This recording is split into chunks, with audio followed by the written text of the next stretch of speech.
Écoute attentivement ces propos, double-les sur divers supports et distribue-les pour avoir une récompense immense de la part d'Allah Jalla wa Ala.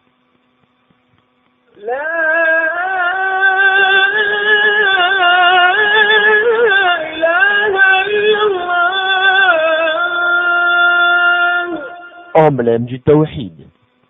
L'importance du Tawhid. Le Tawhid est la science la plus noble qui puisse être étudiée.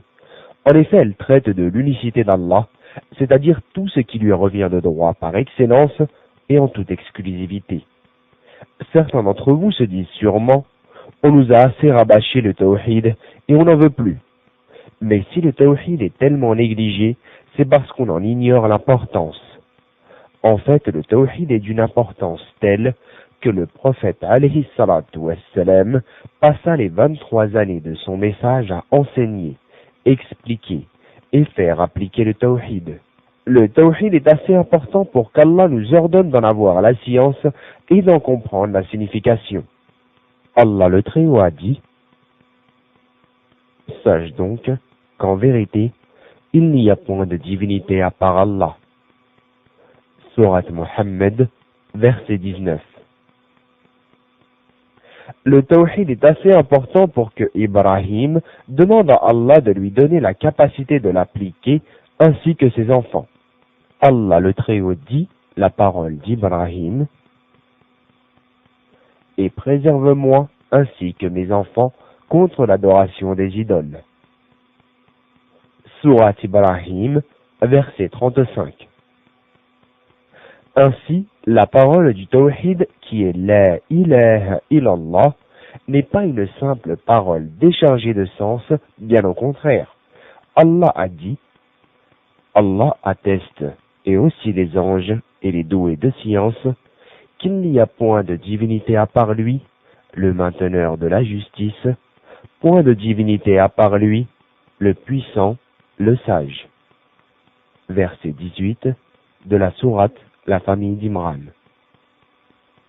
Les savants considèrent que le témoignage cité dans ce verset est le plus grand des témoignages, et ce d'une part pour l'importance des témoins, c'est-à-dire Allah, puis les anges et les savants, et d'autre part pour le témoignage en lui-même, qui est l'unicité d'Allah. Les différentes parties du Tawhid.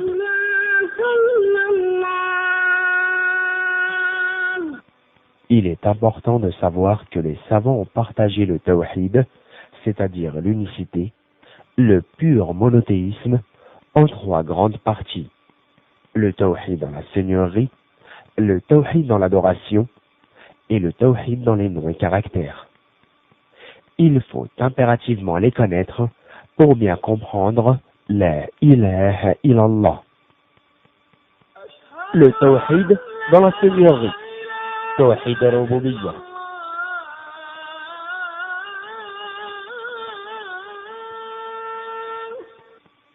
C'est le fait de reconnaître les œuvres spécifiques au Seigneur, tel est le fait de donner la vie, la mort, la subsistance, etc. Reconnaître Allah comme Seigneur, c'est lui reconnaître, premièrement, la création. Effectivement, Allah est le seul créateur.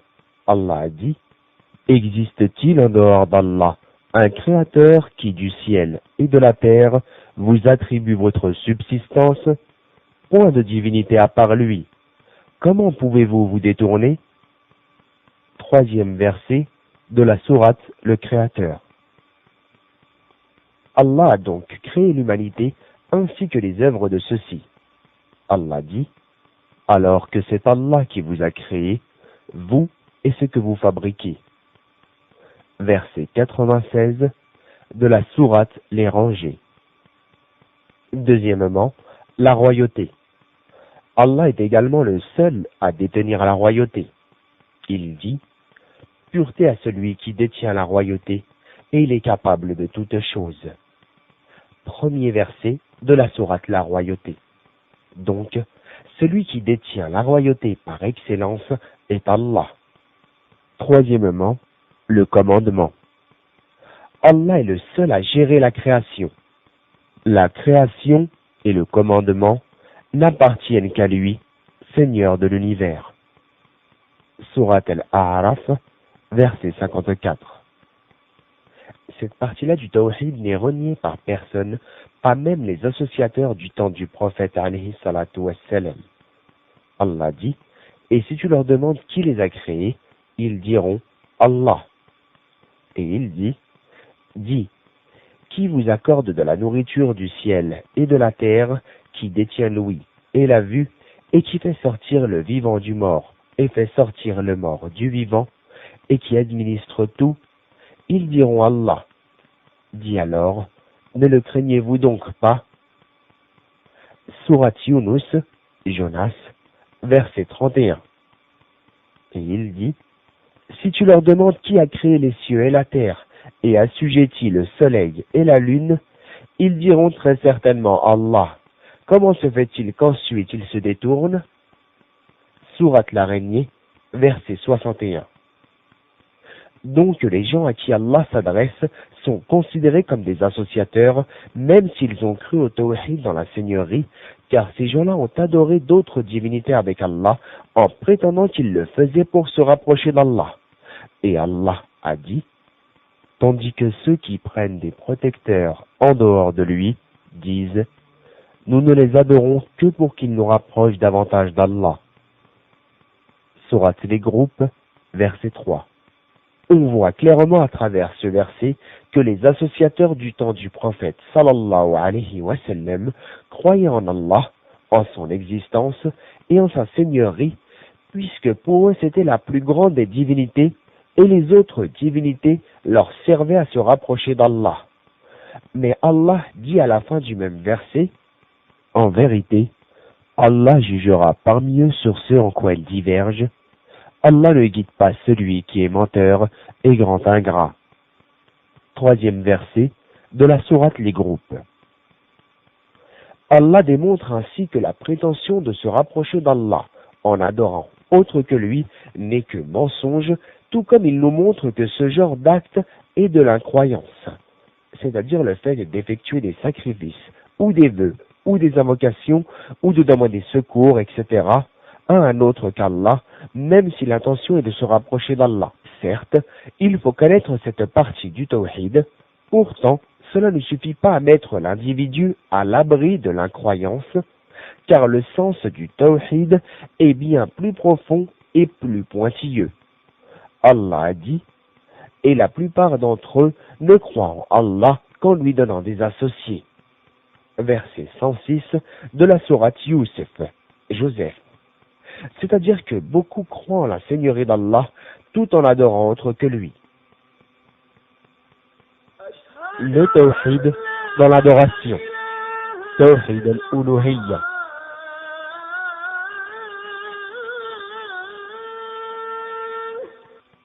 C'est le fait de vouer tout acte d'adoration à Allah en toute exclusivité.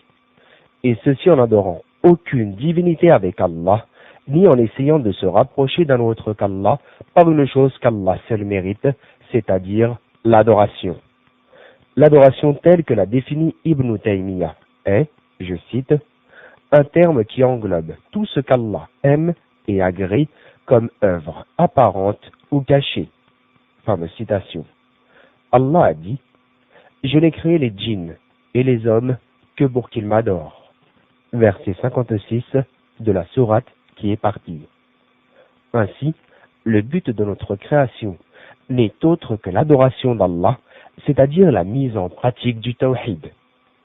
Allah dans le Coran interpelle ceux qui reconnaissent sa seigneurie en disant « Tel est Allah votre Seigneur, adorez-le donc, ne réfléchissez-vous pas ?» Troisième verset de la sourate Yunus, Jonas. En effet, quiconque reconnaît qu'Allah est l'unique créateur, celui qui donne et reprend la vie, qui subvient aux besoins de chacun, qui répond aux invocations, est contradictoire lorsqu'il adore un autre qu'Allah. Ainsi, Allah prend comme argument contre ces gens-là le fait qu'ils admettent Allah comme Seigneur. Le Tawhid dans les noms et caractères. Tawhid fil asma wa sifat.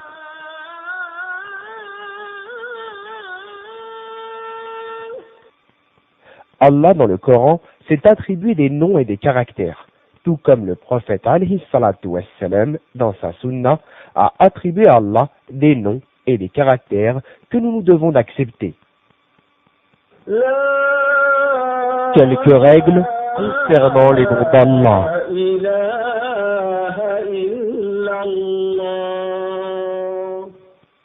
Premièrement, tous les noms d'Allah sont parfaits.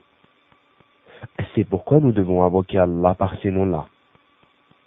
Allah le Très-Haut a dit, c'est à Allah qu'appartiennent les noms les plus beaux, invoquez-le par ces noms. Surat Al-A'raf, verset 180. Et les noms d'Allah sont parfaits, puisque chacun d'entre eux désigne un caractère qui lui est aussi au summum de la perfection. Par exemple, Allah a pour nom Al-Alim, le savant. Ceci implique comme caractère la science parfaite qui n'a jamais été précédée d'une ignorance quelconque, ni n'est sujette à un oubli quelconque. Allah le Très-Haut dit, la connaissance de leur sort est auprès de mon Seigneur dans un livre. Mon Seigneur ne commet ni erreur, ni oubli. Surat Taha, verset 52. Tout comme la science d'Allah englobe toutes choses de manière générale et de manière détaillée.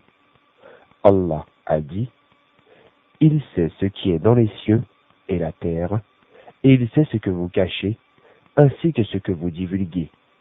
Et Allah connaît bien le contenu des poitrines. 4e verset de la sourate La Grande Perte. Deuxièmement, les noms d'Allah sont indénombrables.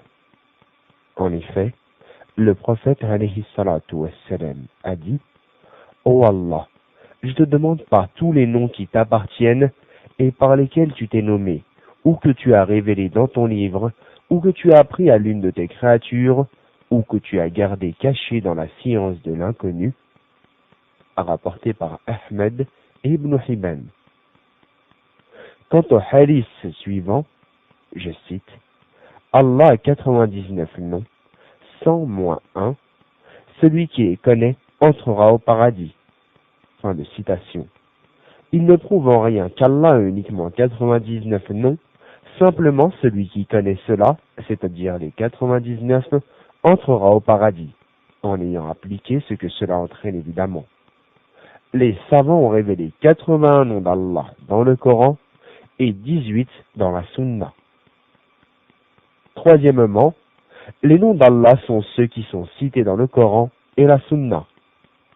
Et en aucun cas, on ne peut appeler Allah par un autre nom, car notre petite tête ne peut concevoir ce qu'Allah mérite réellement comme nom, donc nous devons nous en tenir à ceux qui sont déjà mentionnés. Quelques règles concernant les caractères d'Allah.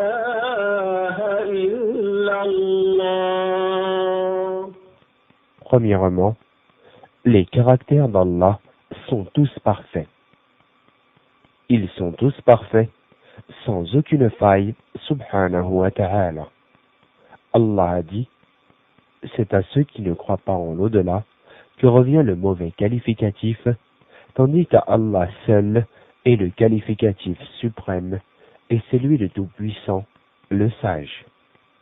Verset 60 de la sourate Les Abeilles. Que revient le mauvais qualificatif, c'est-à-dire celui qu'ils ont attribué à Allah. Allah dit aussi, gloire à ton Seigneur, le Seigneur de la puissance, il est au-dessus de ce qu'ils décrivent, et paix sur les messagers, et louange à Allah, Seigneur de l'univers. Du verset 180 au 182 de la sourate Les Rangées. Deuxièmement, les caractères d'Allah sont plus nombreux que les noms d'Allah, et ce, car chaque nom d'Allah entraîne un caractère. Par exemple, Ar-Rahim, le très miséricordieux, entraîne comme caractère la miséricorde. Or, chaque caractère d'Allah n'entraîne pas forcément un nom. En effet, lorsque l'on admet qu'Allah parle et que par conséquent la parole fait partie de ses caractères, eh bien nous ne pourrons pas pour autant appeler Allah le parleur. Ou encore quand Allah a dit « Et que ton Seigneur viendra, ainsi que les anges rang par rang » verset 22 de la sourate l'Aube.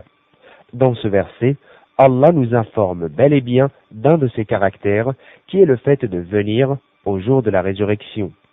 Mais en aucun cas, nous ne pourrons appeler Allah le veneur. Il en va de même pour beaucoup d'autres caractères cités dans le Coran et la Sunna. Après avoir reconnu les caractères d'Allah, il faut prendre garde à ne pas faire de commentaires ou de comparaison entre les caractères d'Allah et ceux des créatures. Allah a dit « Il n'y a rien qui lui ressemble, et il est l'audient, le clairvoyant. » Verset 11 de la sourate La Consultation.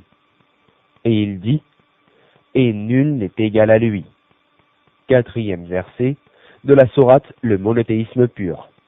De la même façon, après avoir admis qu'Allah s'est élevé sur le trône, il faut comprendre qu'en rien ce caractère n'est comparable à ceux des créatures. Mais les caractères d'Allah lui sont propres et spécifiques, et en rien nous ne pourrons commenter ces caractères. Allah a dit « Il connaît ce qui est devant eux et derrière eux, alors qu'eux-mêmes ne le cernent pas de leur science. » Verset 110 de la sourate Taha. Attitude des salafs vis-à-vis des caractères d'Allah.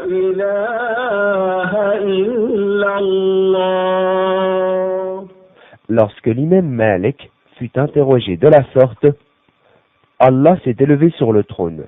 Comment s'est-il élevé?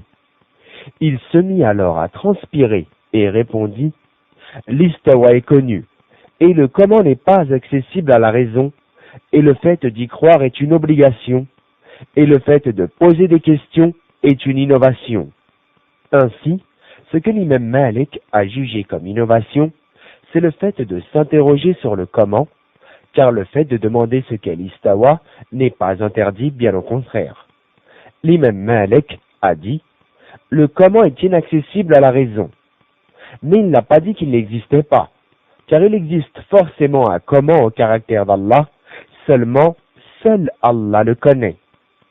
Ainsi, l'imam al-Sabouni, décédé en 449 de l'Hégire, a dit, je cite, « La croyance des salafs, des pieux prédécesseurs, implique le fait de reconnaître tous les caractères cités dans le Coran ou dans les hadiths du prophète sallallahu alayhi wa sallam, donc tous les caractères mentionnés tels que la vue, l'ouïe, les yeux, le visage, la science, la force, la capacité, la fierté, la volonté, la parole, la satisfaction, la joie, etc. Les salafs donc croient en tout cela et les acceptent tels qu'ils sont sans pour autant les comparer au caractère des créatures. Et il dit également, et seul Allah sait réellement ce que cela signifie. Fin de citation. Allah a dit, les gens donc qui ont dans leur cœur un penchant vers l'égarement mettent l'accent sur les versets à équivoque, cherchant la dissension en essayant de leur trouver une interprétation, alors que nul, hormis Allah, n'en connaît l'interprétation. Verset 7 de la sourate La famille d'Imran. Allah décrit ici le comportement de certaines personnes face à ces caractères.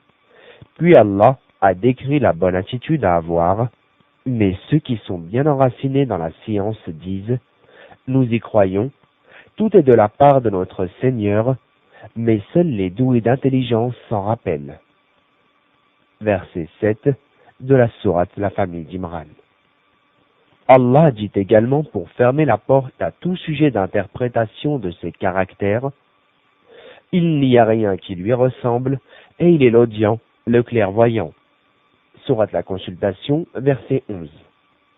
Al-Shafi'i a dit, « Je crois en Allah, et en ce que provient de la part d'Allah, et comme le veut Allah. » C'est-à-dire, je comprends ce qu'Allah a révélé dans le sens où Allah veut qu'il soit compris.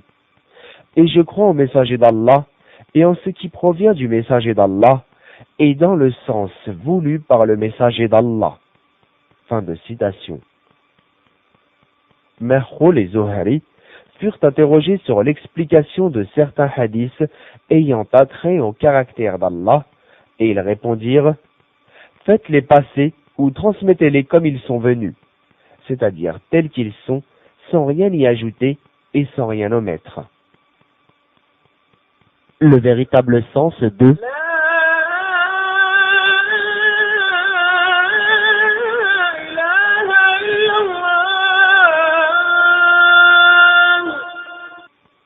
La ilaha illallah est formé d'une négation, la ilaha, puis d'une affirmation, illallah. La négation a pour but de rejeter toute forme d'adoration vouée à une divinité autre qu'Allah.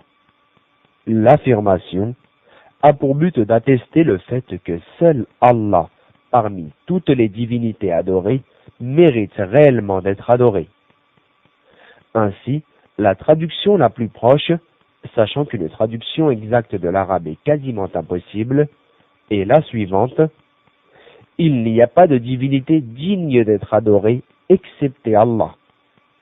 Voilà la signification véritable de la ilaha illallah.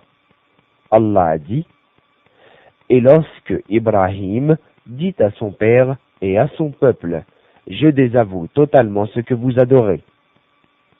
Verset 26 de la sourate L'Ornement. Ceci explique tout à fait le fait de rejeter et de désapprouver toute adoration vouée à un autre qu'Allah.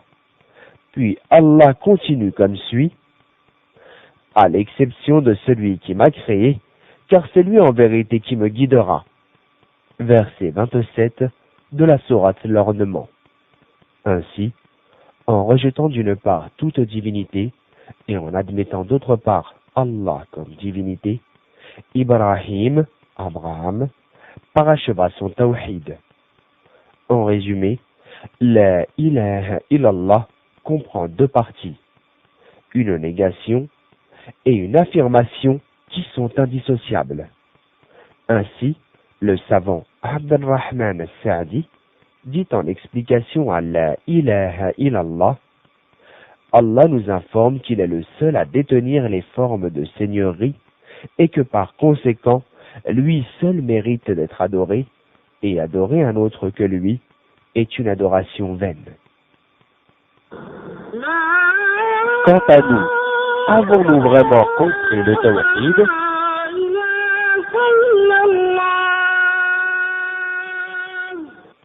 Nombreux sont ceux qui expliquent la ilaha illallah comme suit: il n'y a de créateur qu'Allah.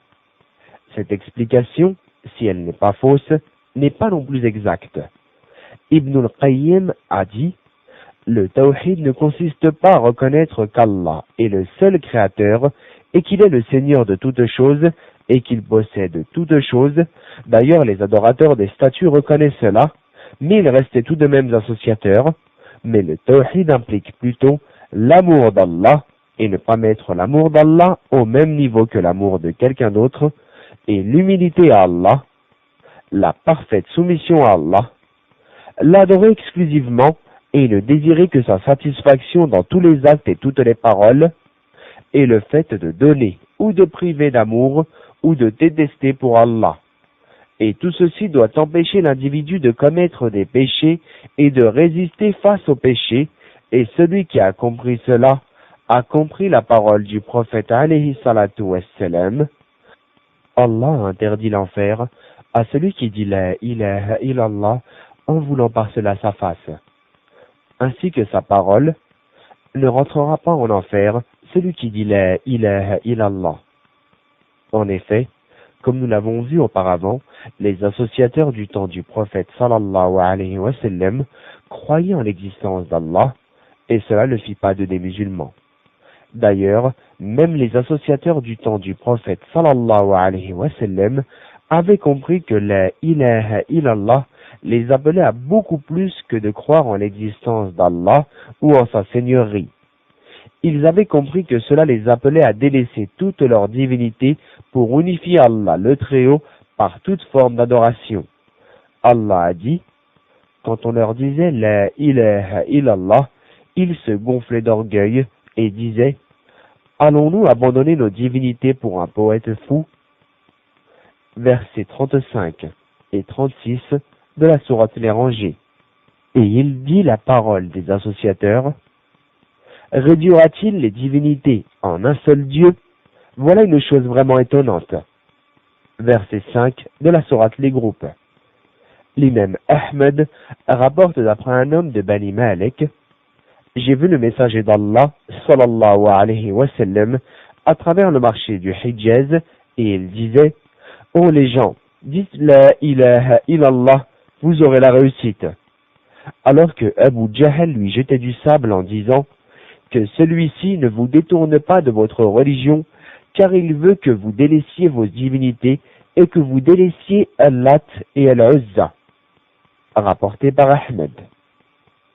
Par conséquent, les associateurs du temps du prophète alayhi salatu wassalam refusaient de dire la ilaha illallah par orgueil et attachement à leur divinité, alors que de nos jours, si beaucoup acceptent de le dire, ils ne l'ont pas pour autant compris comme étant l'adoration exclusive à Allah. Le tawhid, da'wa des prophètes.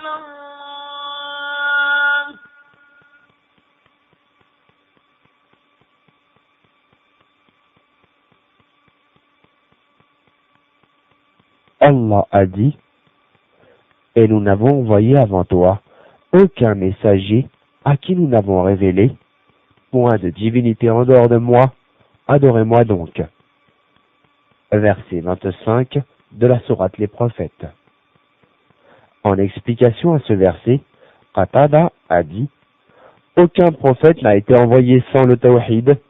Quant aux législations, elles sont différentes dans la Torah, l'Évangile et le Coran, mais le tout étant basé sur la sincérité et le tawhid.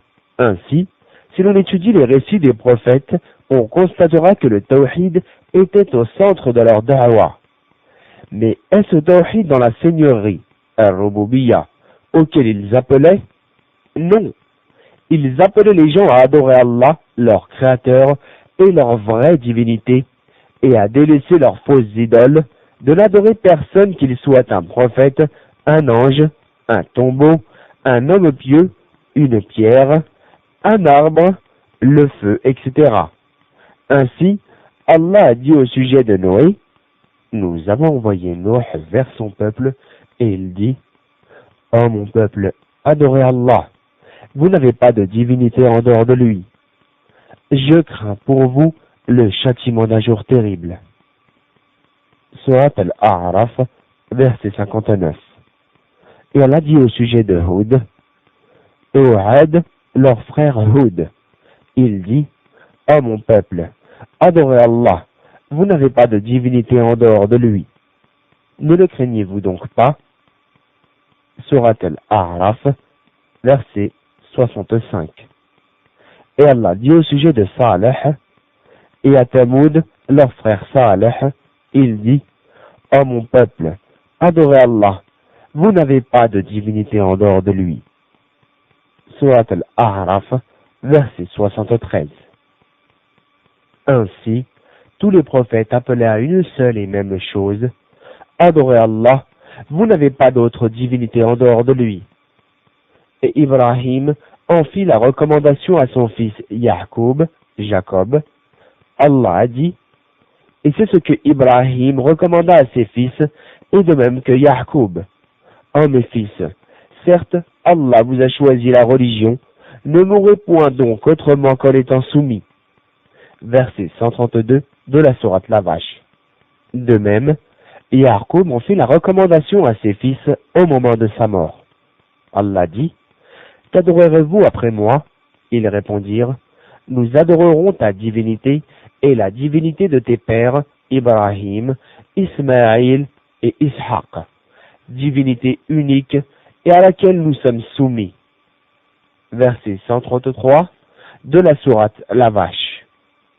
Le tawhid fut ordonné aux gens du livre. Allah a dit, il ne leur a été commandé cependant que d'adorer Allah, lui vouant un culte exclusif, d'accomplir la salat, de s'acquitter de la zakat, et voici la religion de droiture. 5e verset de la sourate La Preuve. Malgré cela, les chrétiens firent défaut au tawhid et prirent Isa, fils de Maryam, pour le fils d'Allah. Et les juifs prirent Uzair pour le fils d'Allah. Et tous prirent leurs moines et leurs rabbins pour des seigneurs qui leur ordonnaient l'illicite et leur interdisaient le licite. Allah a dit, dis, anges du livre, venez une parole commune entre vous et nous, que nous n'adorions qu'Allah sans rien lui associer, et que nous ne prenions point les uns les autres pour seigneurs en dehors d'Allah. Verset 64 de la sourate La famille d'Imran. Récapitulatif.